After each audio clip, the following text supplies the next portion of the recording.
But here in London, if you were looking at, say, flipping a property and its after repair value was going to be $300,000, well, I would say the average investor I know would probably want minimum $30,000 profit on that flip.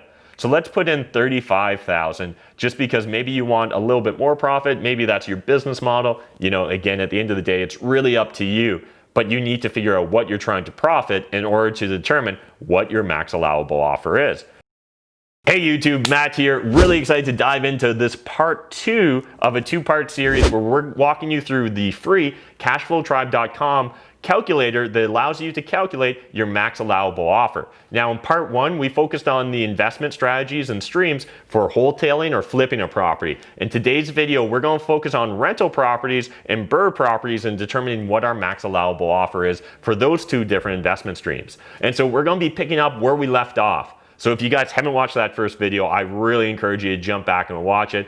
This will make a lot more sense. But before we get into the rental and BRRRR strategies, what I need you guys to do is subscribe to my channel. If you're not subscribed to my channel, I can tell.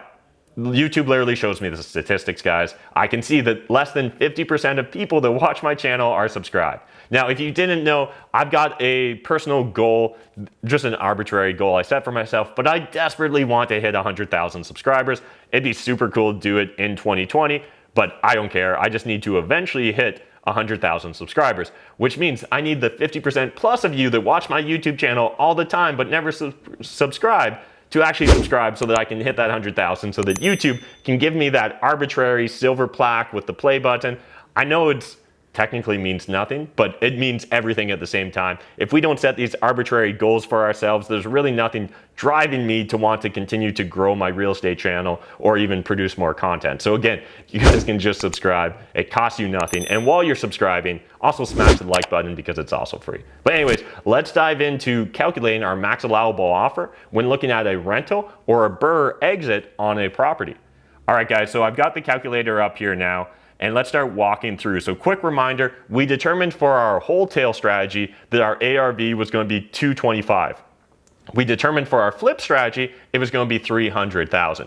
Now let's look at the rental and BRRRR exits. So in general, if we're talking about the same property and it's going to be used as a rental property, you know, you're going to have to look at the underlying methodology that investors are using in your market to evaluate a property.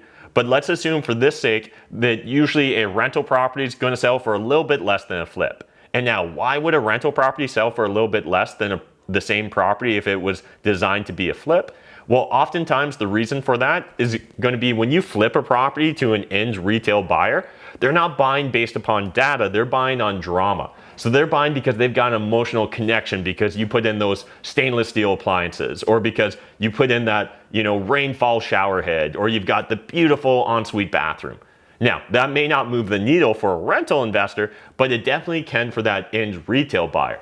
So again, there's no general rule of thumb here, but let's assume in this scenario that this property is best case value, it would be evaluated at $275,000 if it was a rental or if it was going to be used as a BRRRR property. And so the only other caveat here when we're talking about the ARV for a BRRRR is going to be, you know, if there's an opportunity to buy this property as an existing turnkey and then BRRRR it, or whether we're going to have to BRRRR it no matter what. Now, in the original scenario I laid out for you guys, obviously we were talking about a hoarder property with a lot of negligence to the interior and exterior of the property. So it's probably not going to work well as just a turnkey rental. So in fact, what I'm actually going to do is place $275,000 as my ARV for the BRRRR where I do extensive renovations.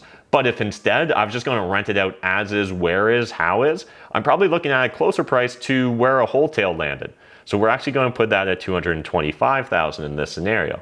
Now again, if I was to do the renovations necessary under the BRRRR column, my rental column would actually have the same ARV. Again, this is why everything's so situational, but I hope you guys are enjoying these scenarios. Now, our closing costs are going to be the same essentially, regardless of whether we're buying the property as a wholesale, a flip, a rental, or a BRRRR. So we're going to stick with the same $5,000. And if we're buying it from the same wholesaler, they're going to charge us the same wholesale fee, regardless of the investment strategy that we're using. And then holding costs. Well, as a rental, what I'm going to be looking at is simply what are the holding costs that it's going to take for me to get this property ready to be rented. Now, we said that the wholesale section, it was going to cost us $3,000. I would assume in a rental property, because we're not going to have to wait for the closing date, where when you wholesale a property, you're selling it to someone else and you have to wait for them to close on it. We're not going to have to go through that with a rental. So usually your holding costs are maybe going to be 50% in this scenario of what they would be for a wholesale. So I'm going to put $1,500. And now our renovation costs, they're probably going to be similar to the wholesale, but we might have to just do a little bit more work to get this property rental ready. So let's call that $7,500. Now, what's my desired profit margin? Now, as a rental, that's less important because we're not necessarily selling it to the individual or reselling it. So what we're actually going to focus on is what's the free equity desired. And now you may have different terminology for this, but I'm going to use the term free equity desired. So if I buy this property, and remember the old adage, you make your money on the buy when it comes to real estate, it really is about making sure you negotiate the right price and terms when you buy the property, not buy it blindly and then try to figure out the strategy afterwards. So let's say as an investor, my goal was to have at least a 10% free equity desired. So what this means is when I'm looking at free equity, I want 10% of the after repair value to be free equity for me. So essentially my total input cost will be 90% of that after repair value. So in this case, my max allowable offer for the rental strategy is going to be $178,500 based upon this scenario. So what's interesting here is based upon what I laid out for everyone, we can actually afford to pay a little bit more if we're focused on the rental exit strategy versus the wholesale strategy.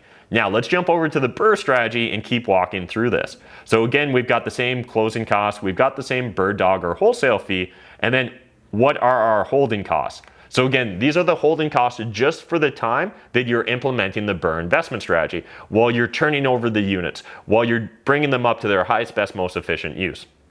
Now again, my time to do that is really going to depend upon whether, such factors as, do I get vacant possession of the property? So if I got vacant possession of the property, my turnover should be really fast. But if I'm doing cash for keys, it might take a while for me to negotiate that with a tenant. Again, each scenario is going to be really different, and you guys are going to have to analyze this yourself. But again, we can do a whole other series on how to calculate your holding costs or your renovation costs. If you guys would like it, just let me know in that comment section down below. But let's assume in this scenario, we're looking at roughly the same timeline as a wholesale. So again, we said that was maybe going to be a 2-month turnaround time. So maybe you're looking at about 2 months to stabilize this building, get it up to its highest best use. So let's throw $3,000 in as our holding cost. Now for renovations, we're likely going to need to do similar renovations to what was necessary on a flip. In general, unless you bring your properties up to an even higher level than you would for a flip, I would say normally most investors are going to spend a little bit less money if they're BRRRRing a property on renovations than if they're flipping it. And that's because we really need to get the property to rental grade equivalent of renovations versus when we're trying to flip it, we're probably trying to bring it up to a retail buyer grade. And so retail buyers, again, they're going to be a little bit more emotional when they're looking at our unit versus, say, tenants, because tenants aren't renting the property on the same sort of emotional frequency or level as, say, like a first-time home buyer or a upgrade home buyer would be. So in that case, I'm going to probably put in, $25,000 in renovation, which is close to what we would spend on the flip, because we said in this case we're looking at $30,000. So again, we're going to skip the desired profit margin in this section, and we're going to focus instead on our BRRRR refinance. So if you're trying to do a perfect BRRRR, you're going to want 80% in this line. So again, if we walk through the numbers here, we assume $275 is our ARV, $5,000 in closing costs, $10,000 for our wholesale fee, $3,000 for our holding costs, $25,000 for the renovation costs, and we're looking at a perfect BRRRR. We need to buy this property for $177,000. So to recap this entire strategy on this property, in this scenario, I mentioned how the seller wants to sell the property for $200,000. But now that we've actually gone through and done the work on our max allowable offer spreadsheet, we know that their $200,000 really doesn't mean much to us. And so instead, we can focus on what are the best strategies to maximize our profit or our return as an investor. Well, obviously, if I'm looking at this, it really stands out that the flip exit strategy is the most profitable because it allows me to pay the most for that property.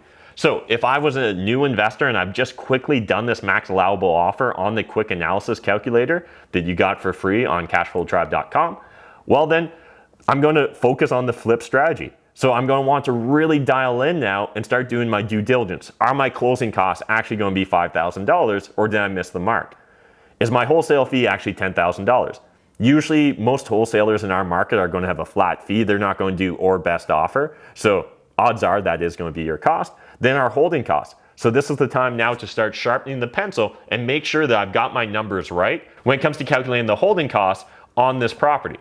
So again, we just use back of the envelope numbers, and that's usually what you're going to use initially on this quick analysis calculator. But eventually what you're going to want to do is really get dialed in and make sure that, you know, within maybe a 5 or a 10% margin for error, that this is an accurate number. And then our renovation costs. So again, we use $30,000 as kind of a placeholder back of the envelope number. Now's the time to start talking to contractors, start getting quotes, or start making sure that I build out a detailed scope of work and a detailed budget so I can make sure that it's not actually $50,000 instead of $30,000, because that's clearly going to impact the cost that I can afford to pay for this property if I still want to make that $35,000 in profit. And again, maybe there's something wrong about this assumption. Maybe, in fact, most investors in this market would demand a much higher profit margin. And you can start talking to other investors. So reach out to your fellow Cashflow Tribe members and find out from them. Hey, what would you guys be expecting as a profit margin when it comes to determining whether you want to flip a property or not? So again, just to summarize, when we're looking at the wholesale strategy, our max allowable offer is about $166,000. When we're looking at the flip strategy, it's $199,000. When we're looking at just a turnkey rental strategy, we're about $179,000.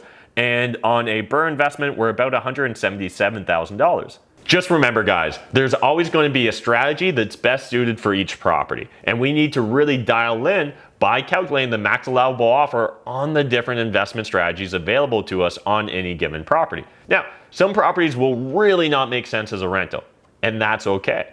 Again, we can just discount that strategy completely and focus on the other strategies that are practical to implement on that property. So if I was looking at $1 million condo in Toronto, odds are renting it out or trying to BRRRR invest, it's just not going to be practical. So I can probably discount those right away and really focus on the wholesale or the flipping option when it comes to exiting that property. All right, that's it for this video, guys. I really hope you did enjoy it. I hope you got some great value from it, and I hope you'll go and check the free calculators at cashflowtribe.com. And if you guys do check them out, let me know in the comment section. Give me your feedback. What tweaks, what changes, what additional features should we be adding to these calculators? And understand, this two-part video series was literally just on one of the sub-calculators that we've got available on Cashflow Tribe.